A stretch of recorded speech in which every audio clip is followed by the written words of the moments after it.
ಹಬ್ಬಬ್ಬ! P R K ಆಡೀಸಲ್ಲಿ ಈ ಸಿನಿಮಾದ trailer release ಆಗಿದೆ. ಟ್ರೈಲರ್ ನೋಡ್ಕೊಂಬಂದೆ. ನೋಡಿದಾಗ ಒಂದಂತೂ ಅನಿಸ್ತು, ಇದು out and out comedy cinema ಅಂತ. ಟ್ರೈಲರ್ ತುಂಬ ಇಂಪ್ರೆಸಿವ್ ಆಗಿದೆ. ತುಂಬ ನೀಟಾಗಿ ಟ್ರೈಲರ್ ಕಟ್ಟನ್ನು ಮಾಡಿದ್ದಾರೆ. ಒನ್ಲೈನ್ ಸ್ಟೋರಿ ಕೂಡ ಅವರು ಬಿಟ್ಕೊಟ್ಟಿದ್ದಾರೆ. ಆ ಒನ್ಲೈನ್ ಸ್ಟೋರಿ ನಮಗೆ ಟ್ರೈಲರಲ್ಲಿ ಹೆಂಗೆ ಕಾಣಿಸುತ್ತಂದರೆ, ಒಂದು ಹುಡುಗನ ಕೇಳ್ತಾಳೆ ಬಾಯ್ಸ್ ಹಾಸ್ಟೆಲ್ಗೆ ಕರ್ಕೊಂಡು ಹೋಗು ಅಂತ. ಅವನು ಏನೆಲ್ಲ ಮಾಡಿ ಕರ್ಕೊಂಡು ಹೋಗ್ತಾನೆ. ಬಟ್ ಹೋಗೋದೇನೋ ಈಸಿಯಾಗಿ ಹೋಗ್ತಾರೆ. ಬಟ್ ಹೊರಗಡೆ ಕರ್ಕೊಂಬರೋಕ್ಕೆ ತುಂಬ ಕಷ್ಟ ಆಗುತ್ತೆ.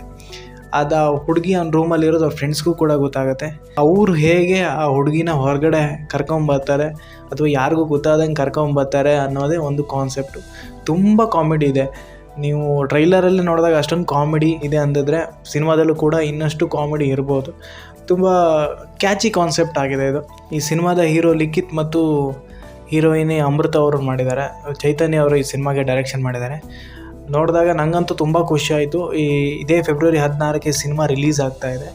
ದಯವಿಟ್ಟು ಈ ಸಿನಿಮಾನ ಥಿಯೇಟ್ರಿಗೆ ಹೋಗಿ ನೋಡಿ. ಕನ್ನಡ ಸಿನಿಮಾನ ಮತ್ತಷ್ಟು ಬೆಳೆಸಿ ಅಂತ ಹೇಳ್ಕೊತೀನಿ.